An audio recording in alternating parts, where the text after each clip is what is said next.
Hello दोस्त, कैसे हैं आप? अच्छे होंगे। मैं doctor Sudhanshu Kumar, assistant professor Baba Saheb Bhimrao Ambedkar Bihar university Muzaffarpur. आज दिनांक 24 अप्रैल 2020 को मैं आपको ई कंटेंट वीडियो बनाने जा रहा हूं। पिछले दिनों मैंने भारत में जनजातीय एवं निम्न जातीय आंदोलन का इतिहास बताया था और आज मैं आपको भारत में किसान आंदोलन के बारे में बताने जा रहा हूं। आपको एक एक गतिविधियों के बारे में बताऊंगा कि किसान आंदोलन कैसे हुआ भारत में, इसके होने के पीछे क्या कारण था। मैंने आपको पूरा भारत का नक्शा बना के स्टेट वाइज डिवाइड करके और किस पार्ट में कौन कौन से मूवमेंट चला, इस तमाम गतिविधियों का आपको अवलोकन कराऊंगा। तो सबसे पहले हम देखते हैं कि ये जो किसान आंदोलन हुआ, ये किसान आंदोलन होने के पीछे क्या वजह था। सबसे मेन वजह को पकड़ेंगे तो हम देखते हैं कि जिस प्रकार से ब्रिटिश कंपनी भारत में विस्तार हुआ, ब्रिटिश कंपनी का विस्तार हुआ और ब्रिटिश कंपनी ने जब भारत में विस्तार करके ये 1858 तक जो उनका शासन था और 1858 के बाद हमारा जो भारत का जो पार्ट है वो ब्रिटिश सरकार के अधीन चला जाता है, यानी महारानी विक्टोरिया के अधीन चला जाता है। तो महारानी विक्टोरिया के द्वारा और उससे पहले भी ब्रिटिश कंपनी ने कई ऐसे अधिनियम लाए, कई ऐसे प्रावधान किए भारत के संदर्भ में, जिससे भारत में आने वाले समय में किसानों में असंतोष पनपा और उस असंतोष का कारण था मूवमेंट के रूप में, विद्रोह के रूप में देखा जा सकता है। तो सबसे पहले हम देखते हैं कि ऐसी कौन कौन सी नीति आया। तो आप देखते हैं कि अस्थायी बंदोबस्त 1793 में आपने देखा कि भारत में लॉर्ड कॉर्नवालिस के प्रयास से अस्थायी बंदोबस्त आता है और ये अस्थायी बंदोबस्त के तहत भारत के कुल भूमि का 19% भूभाग आपको इसमें आते हैं, जिसमें बिहार, बंगाल, उड़ीसा, यूपी के बनारस तथा उत्तरी कर्नाटक का जो क्षेत्र है वो अस्थायी बंदोबस्त के तहत आपको अस्थायी बंदोबस्त में आते हैं। अस्थायी बंदोबस्त के तहत क्या होता है कि इस अस्थायी बंदोबस्त के तहत जमीन का मालिक को, जमींदार को बना दिया जाता है और यही जमींदार वर्ग जो है आने वाले समय में किसानों को शोषण करता है, जिसका नतीजा होता है कि आपको किसान आंदोलन पे उग्र होते हैं। ठीक उसी प्रकार से देखते हैं कि महलवारी बंदोबस्त आता है। यह महलवारी व्यवस्था अवध के क्षेत्र में, यूपी के क्षेत्र में, एमपी के क्षेत्र में, यूपी उस समय संयुक्त प्रांत, एमपी मध्य प्रांत और पंजाब में कुछ परिवर्तनों के साथ लागू होता है। यह पूरे भूभाग का यानी ब्रिटिश भूभाग का 30% भाग पे लागू होता है। इस योजना को लागू करने का श्रेय मार्टिन बर्ड को जाता है। तत्पश्चात हम देखते हैं रैयतवाड़ी बंदोबस्त आता है। रैयतवाड़ी बंदोबस्त जो है, इसमें क्या होता है, आपको सीधे किसानों से टैक्स वसूला जाता है, कर वसूला जाता है। इसमें जो होता है आपको इसके जो मुख्य लागू करने में जो मेन लोग थे कैप्टन रीड और टॉमस मुनरो, यानी कैप्टन रीड ने टॉमस मुनरो के सहयोग से रैयतवाड़ी बंदोबस्त को लागू किया था और यह मद्रास के क्षेत्र में आप देखते हैं, साउथ वाले क्षेत्र में रैयतवाड़ी बंदोबस्त का लागू किया गया। यह पूरे भारत यानी ब्रिटिश भूभाग का 51% भागों पर लागू होता था। और हमने यहाँ बताया दोस्त, महलवाड़ी जो पद्धति था ये महल के लोगों से एक जगह खेती का जो कर वसूला जाता था, जो महल के जो प्रधान थे उससे वसूला जाता था। तो इस प्रकार से तीनों पद्धति के द्वारा भारतीय किसानों से काफी शोषण किया गया और उस शोषण का परिणाम निकला कि यहाँ पे जगह जगह भारत में आप देखते हैं विद्रोह का बिगुल फूंक गया। तो सबसे पहले हम देखते हैं कि आपको यूपी से स्टार्ट करेंगे और यूपी से आते हुए इस प्रकार से पूरे भारत में देखेंगे कि ये किसान आंदोलन कैसे हुआ। तो आइए दोस्त देखते हैं इसका नतीजा। ये जो व्यवस्था था इतनी अव्यवस्थित तरीका से इम्प्लीमेंट किया गया, लागू किया गया, जिसके कारण जो जमींदार वर्ग थे, महल के जो प्रधान थे, ब्रिटिश साउथ में ब्रिटिश जो अधिकारी लोग थे, किसानों पे इतने अत्याचार किए जो किसान आपको आंदोलन हेतु उग्र हुए। तो सबसे पहले हम देखते हैं ये यूपी अवध के क्षेत्र में। तो अब यूपी का जो एक पार्ट है अवध, जहां पे आप देखते हैं कि 1764 का जो युद्ध हुआ था, बक्सर का युद्ध, तो यही अवध के शासक थे शुजा-उद-दौला का नाम सुने होंगे। अवध के नवाब शुजा-उद-दौला, जिन्होंने बक्सर के युद्ध में नेतृत्व किया था, यही अवध का क्षेत्र है जो आने वाले समय में आप देखते हैं कि यह ब्रिटिश का क्षेत्र था। और यहाँ पे आप देखते हैं कि एक्का आंदोलन शुरू होता है। एक्का आंदोलन का नेतृत्व करता कौन था? मदारी पासी एक्का आंदोलन का नेतृत्व किए और 1921 से 22 यानी आप देखते हैं 1920 से लेकर 22 तक भारत में असहयोग आंदोलन होता है। और इसी समय आप देखते हैं यहाँ पे एक्का आंदोलन शुरू होता है मदारी पासी के नेतृत्व में। प्रॉब्लम क्या था? आखिर अवध के क्षेत्र में समस्याएं क्या थी जो यहाँ पे एक्का आंदोलन शुरू होता है? तो सबसे बड़ी बात है कि यहाँ पे काफी लगान, टैक्स जो कर था वो काफी मात्रा में बढ़ा दिया गया था, जिससे यहाँ के किसान काफी परेशान थे। दूसरी ओर इस प्रकार से उनकी भूमि से बेदखल किया जा रहा था, जिससे यहाँ के किसान भूमि से बेदखल करने की वजह से किसानों ने क्या किया, एक्का मदारी पासी के नेतृत्व में एक्का आंदोलन चलाया। ठीक इसी प्रकार से आप आते हैं बिहार के क्षेत्र में। देखिए बिहार में एक यहाँ जगह है, आप देखते हैं मोतिहारी, जिसको चंपारण के नाम से जाना जाता है। अभी वर्तमान में दो चंपारण डिवाइड हो गए, एक पश्चिमी चंपारण, एक पूर्वी चंपारण। तो ये जो पूर्वी चंपारण जो मोतिहारी देख रहे हैं, यहीं पे आपको चंपारण आंदोलन होता है। अब यहाँ की समस्याएं क्या थी चंपारण का? तो यहाँ के जो किसान थे उनको 20 कट्ठा में से 3 कट्ठा नील की खेती करना होता था, और यह जो 3 कट्ठा जो नील का खेती होता था, इस 3 कट्ठा को किसान को अपने पैसा से उसका खेती करना होता था। जो नीलहे साहब थे, नील बागान के जो मालिक थे, उनको जो है आपको 3 कट्ठा जमीन यानी अपने पैसा से, अपने मेहनत से उनको खेती करना होता था, जिससे क्या होता था, किसानों को काफी लॉस होता था, और वो जो 3 कट्ठा की जो भूमि थी वो काफी बंजर हो जाता था। और इधर जो 17 कट्ठे की जो जमीन होता था, इस पे जो खेती होता था तो इस पे भी अत्यधिक कर लिया जाता था, जिससे यहाँ के किसान काफी परेशान थे। दूसरी ओर हुआ क्या कि उस समय 1917 ईस्वी के आसपास आते आते आप देखते हैं कि प्रथम विश्व युद्ध की शुरुआत होता है। उस समय यूरोप के कई देशों में आपको नील की खेती शुरू हो जाता है, क्योंकि नील का रंग तैयार होता था, तो वहां हो जाता है। फलतः यहाँ क्या हुआ, जो नीलहे साहब थे वो अब 3 कट्ठा खेती करना छोड़ना चाहते थे। फलतः इसके बदले में उन्होंने क्या किया, अत्यधिक कर लगा दिया। अब जब अत्यधिक कर लगा दिया तो यहाँ के किसान काफी परेशान हो गए, उनको भूखमरी की समस्याएं उत्पन्न हो गया। फलतः राजकुमार शुक्ल ने क्या किया, आपको इस समस्या से निपटाने के लिए लखनऊ में उस समय अधिवेशन हो रहा था 1916 में, लखनऊ अधिवेशन कांग्रेस का। ये वही लखनऊ अधिवेशन है जिसमें मुस्लिम लीग और कांग्रेस एक साथ हुए थे।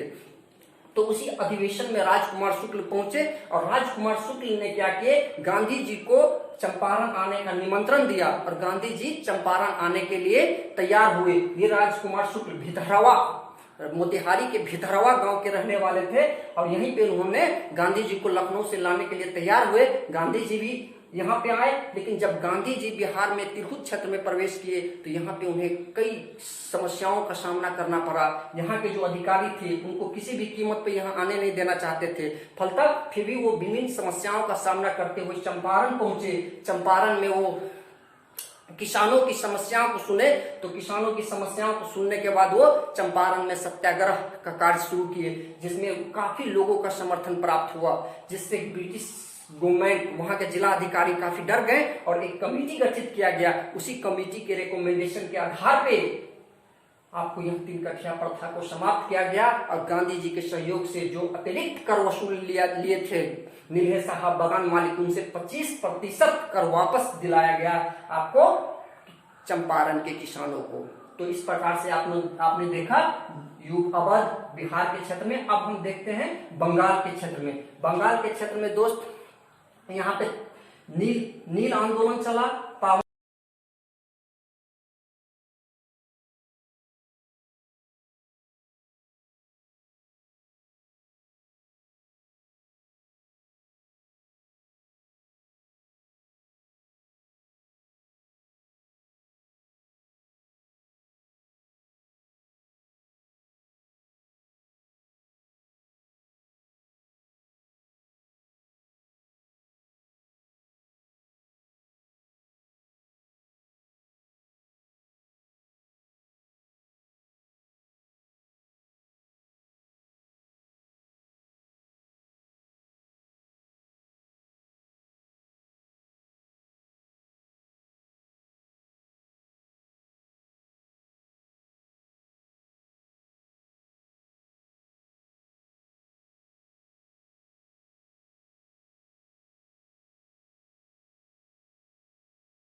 था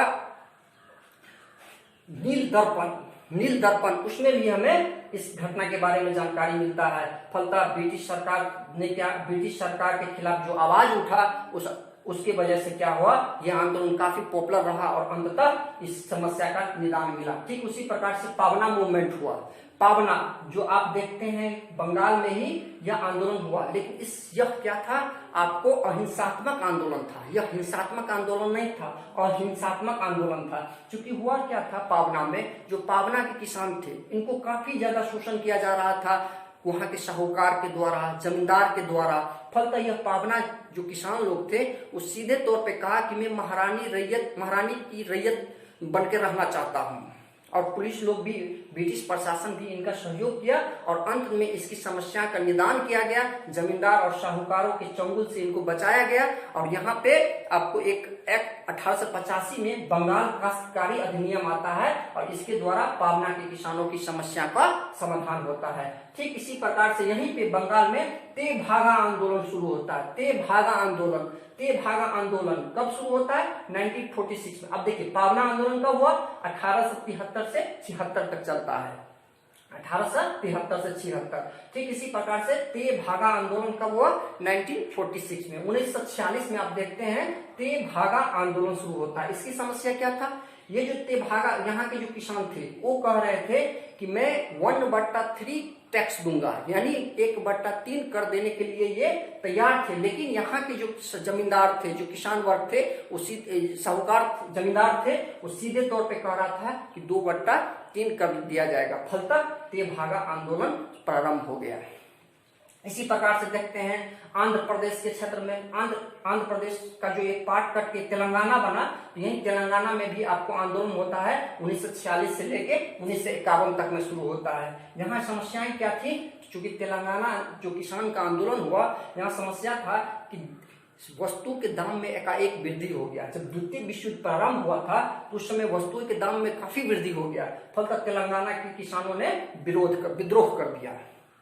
इस प्रकार से आइए हम देखते हैं कि केरल के क्षेत्र में आपको मोकला विद्रोह हुआ, पोन्नप्पा विद्रोह हुआ, वायलार विद्रोह हुआ।